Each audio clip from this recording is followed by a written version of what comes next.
네, 오늘 함께 나눌 말씀은 구약성경 아가서 말씀입니다. 아가서 2장 10절에서 13절의 말씀입니다. 네, 다 찾으신 줄 알고 우리 한 목소리로 같이 읽겠습니다. 시작.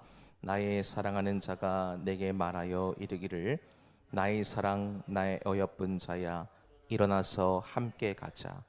겨울도 지나고 비도 그쳤고 지면에는 꽃이 피고 새가 노래할 때가 이르렀는데 비둘기의 소리가 우리 땅에 들리는구나. 포도나무는 꽃을 피워 향기를 토하는구나.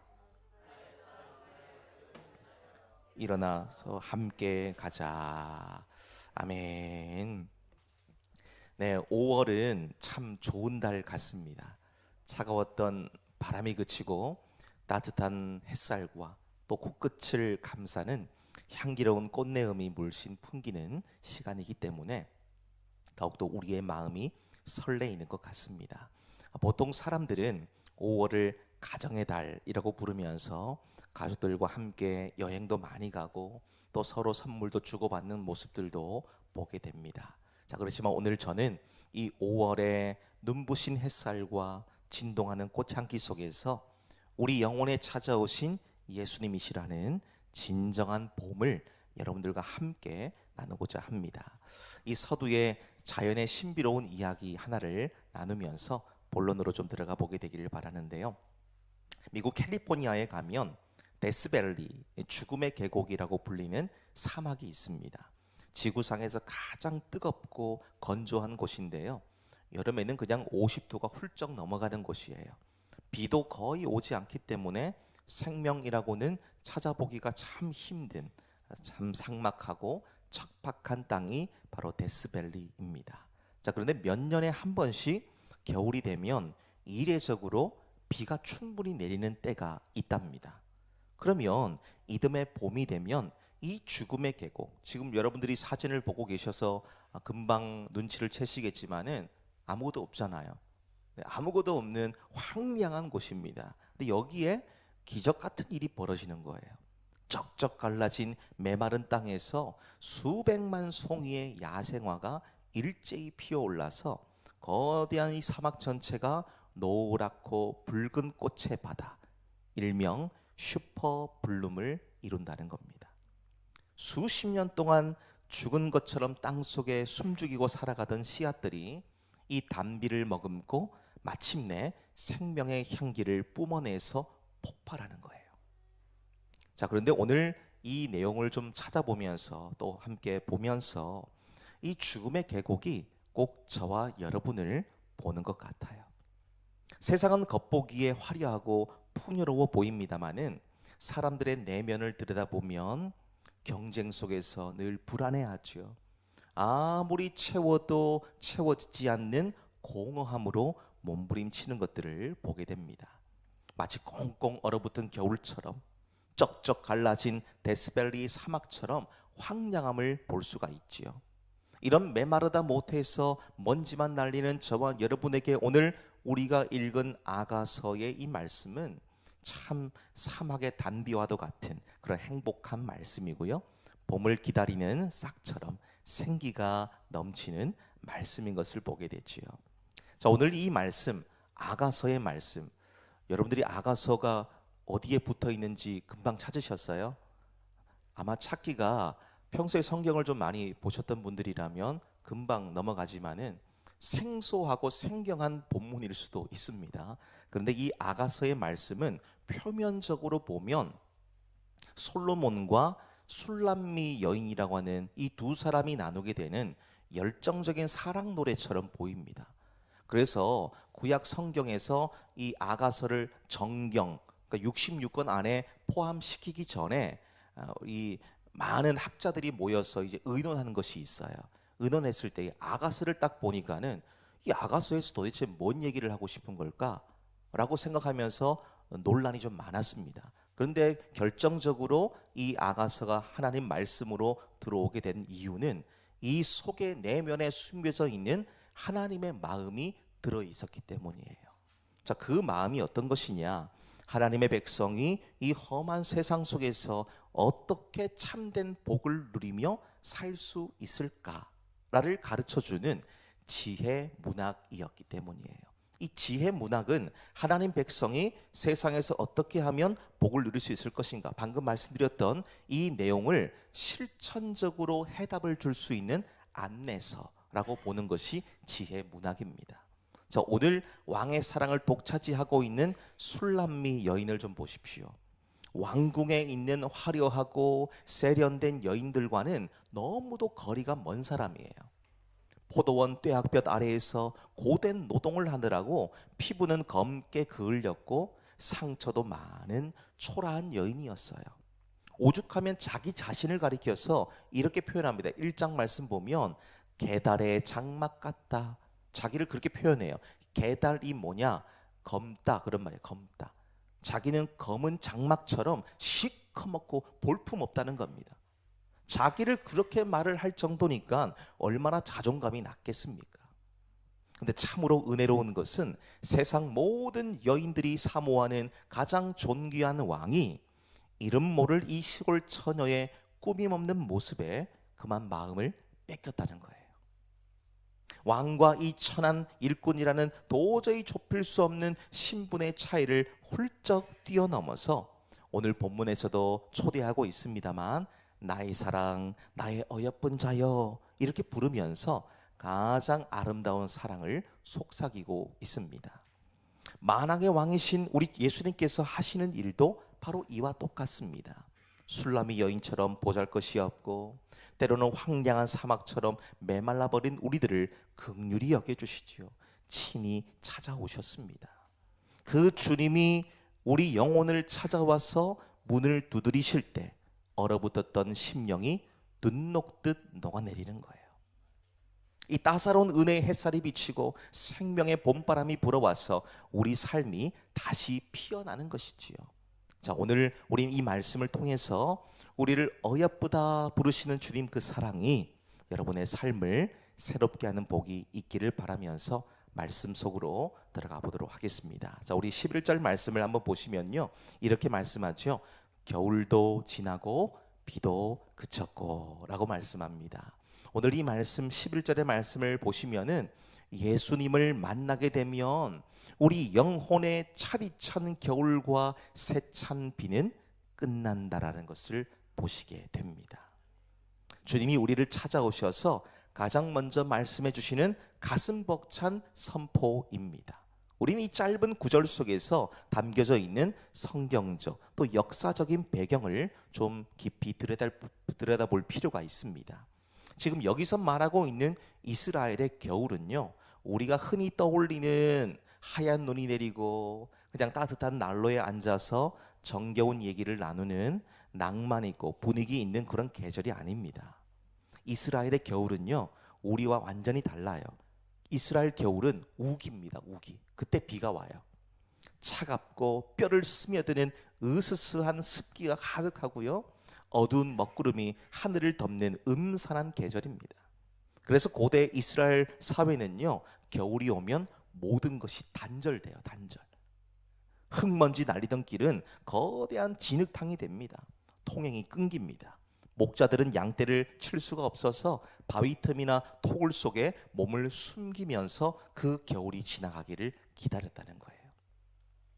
자, 이런 의미에서 오늘 본문이 말하고 있는 겨울이라는 이 표현도 보시면 역시나 추억이 있거나 낭만적인 계절을 말하고 있지 않다는 것을 우린 금방 아실 수가 있을 거예요. 자, 여기서 말하는 겨울이 무엇이겠습니까? 철저하게 단절된 거예요. 고립이 되어져 있습니다. 생명의 활동이 멈추어버린 죽음의 시간이지요. 뒤이어 기록된 비도 보세요. 비. 우리처럼 봄비처럼 부드럽게 내리거나 보슬보슬 내리는 이슬비 정도를 말하고 있지 않습니다. 모든 것을 쓸어버릴 듯이 하늘에서 쏟아붓는 매서운 겨울 폭우를 얘기해요. 마치 노아의 홍수 때 세상을 심판했던 그 폭우를 연상시키는 단어가 오늘 본문에 나오는 비라는 단어입니다. 자, 지금 솔로몬이 왜 술람미 여인을 찾아가서 이 말을 합니까? 겨울이 지나고 비도 그쳤다. 이 말 왜 할까요? 왜 이런 표현 쓰고 있을까요? 지금 술람미 여인은 바위 틈 낭떠러지 은밀한 곳에 숨어 있습니다. 그녀는 솔로몬 왕을 사랑합니다마는 자신의 그 비천한 신분과 초라한 모습 때문에 깊은 절망과 고립된 겨울 같은 시간들을 보내고 있는 거예요. 이런 겁니다. 아니 어찌 나 같은 자가 감히 저 존귀한 왕의 신부가 될 수 있다는 말인가? 그렇게 생각한다는 것이죠. 이 신분의 한계라는 두꺼운 현실의 벽에 갇혀서 매섭게 쏟아지는 자책과 두려움의 폭우를 맞으면서 움츠려 있는 상태, 이것이 11절 이전의 술람미 여인의 상태였다는 겁니다. 자, 그런데 이 이야기는 약 3000년 전 어느 시골 처녀의 기적 같은 이야기로 끝나는 것이 아닙니다. 이 말씀 속의 이야기를 통해서 저와 여러분의 영적 상태도 살필 수 있어야 된다는 거예요. 우리도 영적으로 보면 이 여인과 똑같습니다.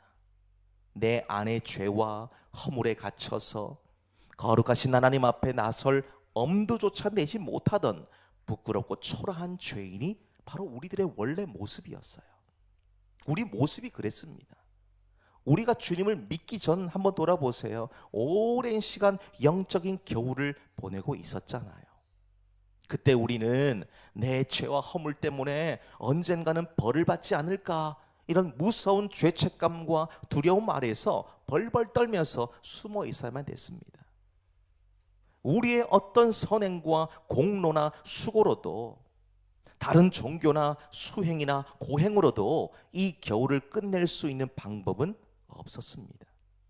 도리어 세상의 것들을 의지하면 할수록 우리 영혼은 더욱더 곤고해지는 거예요. 더욱더 허무해져 갈 뿐입니다. 자, 근데 오늘 본문의 말씀 보시면 이 여인이 스스로 노력해서 진흙탕을 뚫고 왕을 찾아간 것이 아니지요.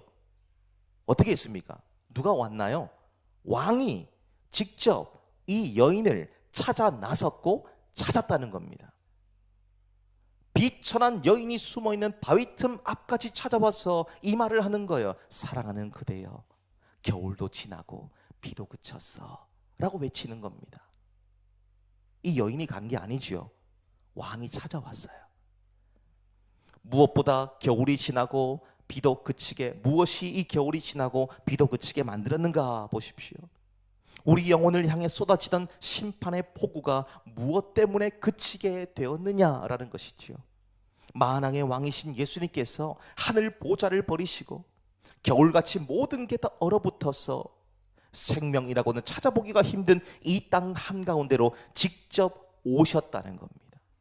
직접 오셨어요. 여러분들을 찾아오셨습니다. 그리고 우리가 영원히 맞아야 될 죄의 진노와 저주에 대한 하나님의 무서운 징계를 십자가 위에서 온 몸으로 대신 맞으셨기 때문이죠. 주님이 십자가에서 쏟아지는 하나님의 진노를 다 받아내셨기 때문에 오늘 저와 여러분을 향해서 쏟아지던 심판과 겨울의 이 심판의 겨울과 비가 영원히 그치게 되었다는 것입니다. 자, 이것이 성경에서 가르쳐주고 있는 위대한 복음의 진리라는 거예요. 우리는 내 삶의 문제를 해결해 달라고, 내 인생의 겨울을 끝내달라고 늘 주님께 아우성을 치지 않습니까? 못 살겠다고, 도저히 이 상태로는 정신이 나가버릴 것 같다고 그냥 큰 소리를 칩니다. 근데 오늘 주님께서 우리들에게 하시고자 하는 말씀을 좀 보십시오. 내가 너를 위해서 십자가에서 이 모든 겨울을 다 끝냈어. 이제 너에게는 봄이 왔어. 세찬 비바람도 내가 끝냈어. 이제 너에게는 따뜻한 햇살이 비치게 될 거야 라고 선언해 주시는 거예요. 여러분에게 자유와 감사와 기쁨을 주는 하나님의 해방 선언문이 바로 이 본문 말씀에 기록되어져 있는 것입니다. 여러분, 그렇습니다. 복음은 내가 애써서 따뜻한 봄을 만들어내야 되는 것이 아닙니다. 차가운 겨울을 뚫고 나를 찾아오신 구원의 주님, 그 십자가에서 심판의 비를 멈추신 위대한 주님이 오늘 솔로몬이 술람미 여인을 애타게 찾고 사랑하듯이 우리를 향한 자기 사랑을 십자가로 보여주셨다는 것이지요. 그러니까 우리가 주님 십자가를 바라보며 나아가게 될 때에 우리 안에 있는 겨울은 끝이 납니다. 찬란한 봄이 찾아온다는 것이죠. 이것이 오늘 첫 번째 11절 말씀을 통해서 주시는 영적인 의미이자 교훈이라는 것입니다. 자, 두 번째 보실까요? 12절에서 13절의 말씀입니다. 여러분들의 목소리로 한번 읽어주십시오. 시작. 지면에는 꽃이 피고 새가 노래할 때가 이르렀는데 비둘기의 소리가 우리 땅에 들리는구나. 무화과 나무에는 푸른 열매가 익었고 포도나무는 꽃이 피어 향기를 토하는구나. 나의 사랑 나의 어여쁜 자야 일어나서 함께 가자. 아멘. 자, 두 번째를 보십시오. 오늘 이 말씀을 통해서 우리가 주님의 사랑 안에 있을 때에 삶은 생명의 향기를 낸다는 것을 보실 수가 있습니다. 자, 우리 앞서 보셨다시피 겨울의 심판이 지나가고 비가 그친 그 자리에 어떤 일이 일어나는지를 한번 보시기 바랍니다. 오늘 말씀 12절을 보니까 지면에는 꽃이 피지요. 새가 노래합니다. 비둘기가 짝을 찾는 소리가 들립니다. 무화과 나무에는 열매가 맺혀요. 포도나무에는 그 향긋한 냄새를 풍기게 되는, 이걸 좀 종합해서 한마디로 말을 하면 어떤 겁니까?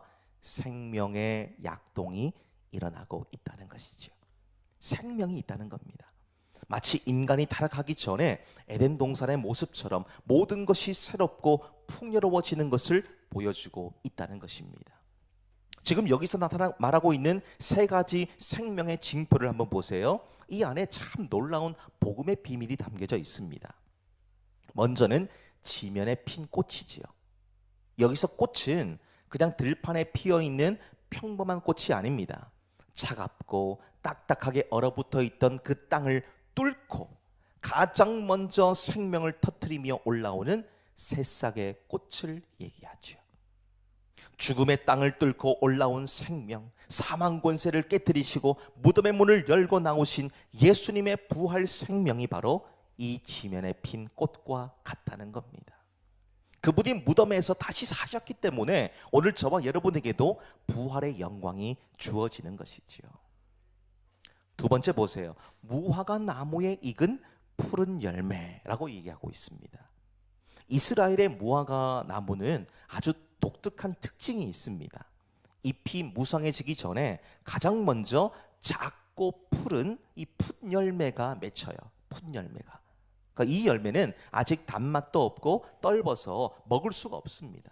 근데 농부들은 이 풋열매를 보면서 대단히 기뻐해요. 왜냐하면 열매가 맺혔다라고 하는 것은 현재 이 나무가 죽지 않았다는 것이고, 또 시간이 지나면 반드시 달콤하고 탐스러운 진짜 무화과가 열릴 것을 보증해 주는 것이기 때문이에요. 그 열매가, 풋열매가 딱 맺혀 있으면 아, 얘는 살아있구나, 이 혹독한 겨울을 이겨냈구나 라고 인정해 준다는 것이지요. 근데 예수님께서 아무런 열매를 맺지 못하던 무화과 나무를 향해서 저주하실 때 보세요. 그 나무는 혹독한 겨울을 지나긴 했지만 열매가 없는 거예요. 열매가 없습니다. 그러니까 그 겨울에 죽은 거죠. 잎만 무성하고 아무것도 거둘 수가 없는 속빈 강정과도 같다면 누가 그 나무를 보면서 좋은 나무다라고 얘기를 하겠느냐는 거예요. 예수님 당시에 잎만 무성했던 종교 권력자들이 이랬다는 겁니다. 이들의 겉모습을 보면은 대단히 화려하지요. 사람들에게 존경을 받는 그런 사람들입니다. 율법적으로도 의로움은 누구보다 탁월했습니다. 모세 오경, 토라라고 불리는 모세 오경을 그냥 달달달달 외울 수준이니까 얼마나 대단한 사람들인지 몰라요. 그런데 그들의 내면은 처참했습니다. 위선과 종교적인 기만으로 가득했습니다. 그러니까 자기를 드러내는 것은 좋아해도 삶이 변화되는 것은 거부하고 싫어하는 겁니다. 심지어 만왕의 왕으로 오신 예수님 말씀도 거부하는 겁니다. 그분이 구원자로 오신 사실도 부정했어요. 결국에는 자기들이 가지고 있는 그 신념과 기득권을 지키기 위해서 예수님을 십자가 매달아 죽이기까지 했습니다. 이거는 열매가 있는 것 같은데 속은 썩고 비어있는 죽은 열매이라는 것이지요. 근데 주님이 찾아오신 우리 영혼에는 비록 아직은 설익어서 떫고 상품 가치가 없어 보여도 그 안에는 예수 생명의 푸른 열매가 맺힌다는 겁니다. 하나님께서 현재 우리 연약함만 보시는 것이 아니고 십자가의 보혈로 잉태된 생명 씨앗을 보시며 기뻐하시는 거예요. 그리고 세 번째 보십시오. 포도나무가 꽃을 피워서 향기를 토하는 모습이 나옵니다. 이스라엘에서 포도나무 꽃은 아주 작고 보잘것이 없어서 눈에 잘 띄지도 않습니다. 다시 말하면 화려함과는 거리가 멀어요. 화려하지 않습니다. 근데 참 놀라운 것이 있습니다. 눈에 잘 띄지도 않을 만큼 작은 꽃이 피어나는데 그 꽃이 포도원 전체를 뒤덮는 엄청나게 매혹적인 향기를 바란다는 거예요. 그 눈에 보이지도 않는 꽃이 그런 향기를 바란다는 겁니다. 그래서 성경을 보시면 포도나무 비유를 많이 하시는데 하나님의 언약 백성들을 이스라엘을 상징할 때에 주로 쓰입니다. 요한복음 15장의 말씀 보면 우리가 포도나무 되시는 주님께 접붙임만 잘 되어져 있으면 가지된 우리가 억지로 막 열매를 내기 위해서 애쓰지 않아도 된다는 거예요. 진액은 누가 주나요? 포도나무이신 예수님께서 나무 전체에 흐르게 하신다는 겁니다. 우리는 그냥 거기에 딱 붙어 있으면 되는 거예요. 가만히만 있어도 가지에서 꽃이 피어서 향기가 진동하게 되고 풍성한 포도 열매가 맺히게 되는 것이지요. 여러분, 우리가 바로 주님의 사랑 안에 머물 때에 주님이 흘려보내주시는 보혈의 진액으로 인해서 우리 삶은 주님 때문에 향내가 진동하는 삶이 될 수 있다는 것이지요. 봄이 왜 사람들에게 행복을 주는 계절이라고 불려질까요?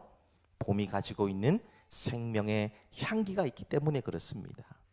우리 안에도 따스한 봄날의 햇살처럼 예수님으로 충만케 돼서 어디를 가든 뭘 하든 긴 여운을 남기고 행복을 전달하는 은혜의 향기가 되어지기를 축복합니다. 그리고 세 번째 보실까요? 우리 10절 그리고 13절 하반절의 말씀, 나의 사랑 나의 어여쁜 자야, 이 말씀인데요. 자, 우리 먼저 10절의 말씀부터 한번 읽어보겠습니다. 시작. 나의 사랑하는 자가 내게 말하여 이르기를 나의 사랑 나의 어여쁜 자여 일어나서 함께 가자. 자, 13절 하반절요. 나의 사랑 나의 어여쁜 자야 일어나서 함께 가자. 아멘. 자, 세 번째, 오늘 10절과 13절 하반절 말씀에 기록되어 있는 것처럼 주님의 부르심에 순종하는 생명의 반응이 있어야 된다는 거예요. 생명의 반응. 히브리 문학 가운데에서 오늘 본문처럼 처음과 끝을 같은 문장으로 감싸는 것을 문학적으로 이렇게 표현합니다. 수미상관이라고 표현해요. 그러니까 처음과 끝이 같게 만들어내는 것이지요. 이건 뭘 의미할까요? 왜 솔로몬이 이 아름다운 새 창조의 봄날을 묘사하면서 앞뒤로 일어나서 함께 가자, 이 부르심을 말하고 있겠느냐 말입니다. 앞서 두 단락에서 보신 것처럼 주님께서 우리 영혼의 겨울을 끝내시고 십자가의 피로 새 생명의 꽃을 피우신 궁극적인 목적이 단지 그냥 우리 개인의 평안함이나 위로에 머무는 것이 아니기 때문이에요. 또한 따뜻한 햇살 아래에서 바위 틈에 숨어 혼자 봄날을 즐기라고 이 엄청난 구원의 은혜를 주신 것이 아니라는 겁니다. 오히려 주님의 목적은 분명합니다. 주님이 생명을 주셨다면 이제는 주님의 그 부르심에 순종하는 생명의 반응이 있어야 된다는 것이지요. 주님이 우리를 살려주신 것은 구원받았다고 그 자리에 가만히 머물러 있으라는 뜻이 아닙니다. 예수님께서 일어나서 함께 가자 손을 내미셨다면 우리도 그 손을 굳게 잡고 자리에서 박차고 일어나는 순종이 필요하다는 거예요. 그래서 순종한다는 것은 내 안에 있는 과거의 상처나 두려움이 더 이상 나에게 문제가 되지 않는다는 것을 보여주는 겁니다. 마가복음 10장을 보면 바디메오라고 하는 맹인의 이야기가 나와요. 근데 그의 모습을 성경은 이렇게 표현합니다. 길가에 앉아 있더라. 길가에 앉아 있더라. 즉 바디메오의 인생은 늘 길가에 머물러 있었다는 거예요. 남들이 걸어가는 생명길이 아니고 그저 아무도 가지 않고 오지도 않으려는 한쪽 구석에 밀려나서 그냥 남들이 던져주는 동전 몇 푼에 의지해서 살아가던 과거의 깊은 상처와 절망에 갇혀있던 사람이었다는 겁니다. 마치 오늘 본문의 술람이 여인처럼 어두운 바위 틈에 숨어서 주저앉아 있던 인생이었다는 것이지요. 자, 그런데 이런 그를 향해서 예수님께서 가던 걸음을 멈추시고 그를 부르십니다. 그리고 바디메오를 향해서 오늘 말씀의 표현과 비슷한 말씀을 하시는데요. 일어나 나와 함께 가자 라고 말씀하세요. 이때 바디메오의 반응을 보시면요, 자기에게 있어서 정말 생명보다 귀한 겉옷을 내버리고 뛰어 일어났다라고 표현해요. 뛰어 일어났다. 그가 벗어 던진 이 겉옷은 자기에게 따라붙고 있는 꼬리표입니다. 상처의 껍데기인 거예요. 나는 평생 구걸하며 살 수밖에 없는 쓸모없는 존재다라는 겁니다. 늘 거기 머물러 있었거든요. 그가 왜 그랬습니까? 그는 길가에 살았거든요. 길가에 늘 언제나 머물렀거든요. 근데 주님이 부르시니까 그의 겉옷을 미련 없이 벗어던지고 마치 굶주린 사자가 먹이를 향해 달려들듯이 뛰쳐나가는 겁니다. 그분의 음성에 순종하는 순간 평생 그를 짓누르던 과거의 상처와 두려움이 더 이상 문제가 안 된다는 거예요. 더 이상 문제가 아니라는 거예요. 그러면서 이 이야기의 결론을 보면 너무나 기가 막힌 말씀이 나와요. 마가복음 10장 52절 말씀 보면 그가 곧 보게 되어 예수를 길에서 따르니라 그럽니다. 그의 인생이 어디 있었다고요? 처음에 길가에 있었어요. 아무도 쳐다보지 않고 상처투성이, 늘 언제나 자존감 바닥, 이런 사람이 예수님 부르셨을 때 옳거니 내가 주님으로부터 이제는 주님 말씀에 순종하며 살아가는 사람이 되어야지 뛰쳐간 거죠. 그랬을 때에 그는 길가의 인생이 아니라 반전의 드라마를 쓰지요. 길 안으로 들어와 생명길로 나아가는 존재가 됩니다. 누가 그의 인생이 이렇게 될 것이라고 예측했습니까? 아무도 예측 못했어요. 아무도 쳐다보지 않았거든요. 여러분, 오늘 이 말씀을 우리가 함께 나누게 되는 이유가 뭘까요? 사람들은 여러분들을 바라보시면서 오늘 바디메오처럼 길가에 있는 사람처럼 쳐다볼 수도 있다는 겁니다. 너는 이제 끝났어. 네가 할 것 아무것도 없어 라고 말할지도 모르겠어요. 우리를 보면서 너가 이제 뭘 할 수 있겠어 라고 얘기할 수도 있습니다. 그런데 주님은 어떻게 하신다고요? 우리를 초대하시죠. 여기는 나이의 많고 적음이 문제가 아닙니다. 그런 것이 문제가 아니에요. 신앙의 연륜이 깊고 얇고 이게 문제가 아니라는 겁니다. 그분의 말씀에 누구든지 순종할 때 주님은 길가의 인생을 길 안으로 인도해 주시는 분이시죠. 그분의 역할이 그런 겁니다. 길 안으로 들어왔다는 것은 이제 주님과 함께 걷는 동행자가 되었다. 사명의 길로 들어섰다. 그 말입니다. 오늘 말씀도 보십시오. 솔로몬이 술람미 여인에게 일어나서 함께 가자 이 초청했잖아요. 짓눌려 있던 영적 침체로부터 단호히 떨쳐내라, 이런 단호한 선언인 것이지요. 왜 이런 초청을 하고 있습니까? 지금 이 여인은 지금까지 포도원의 고된 노동과 사람들의 그 엄청난 따가운 시선에 갇혀서 자기 자신을 개달의 장막과도 같다, 이 검은 장막과도 같다라고 말을 하던 자존감 낮고 상처에 사로잡혔던 여인이지 않습니까?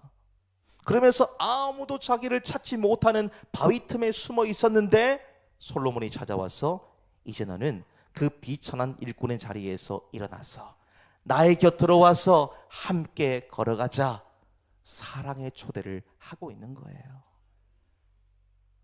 사랑하는 여러분, 복음은요, 우리의 병이 고침을 받고 경제적인 문제가 해결을 받고 부유하고 잘 사는 것을 목적으로 두지 않습니다. 그거는 부수적인 거예요. 그게 본질의 은혜가 아니라는 겁니다. 그럼 본질의 은혜가 뭘까요? 복음의 결론을 오늘 말씀을 빌려서 표현하면 바로 이겁니다. 주님과 함께 일어나 같이 가는 거예요. 그분과 같이 가는 겁니다. 그곳이 아골골짝 빈들이라 할지라도 주님과 함께 걷는다면 그 길은 영광과 감사와 기쁨과 행복의 길이 된다는 것이지요. 아무리 먼 길이라도 사랑하는 사람과 함께 길을 걸으면 멀게 느껴지지 않는 것처럼 사랑하는 주님과 함께 이 복음의 길을 걷는다면 겨울처럼 차갑고 폭우가 쏟아지는 절망의 순간 속에서도 그분의 부르심에 순종할 수 있다는 것입니다. 이제 우리의 과거의 상처와 두려움의 겉옷을 벗어 던지기를 바랍니다. 상처에 사로잡혀 계시지 마세요. 상처를 계속 후벼파는 존재가 있잖아요. 누가 그렇게 하나요? 악한 자죠, 악한 자. 사람도 악한 사람은요, 계속해서 과거의 잘못을 끄집어내서 계속 얘기합니다.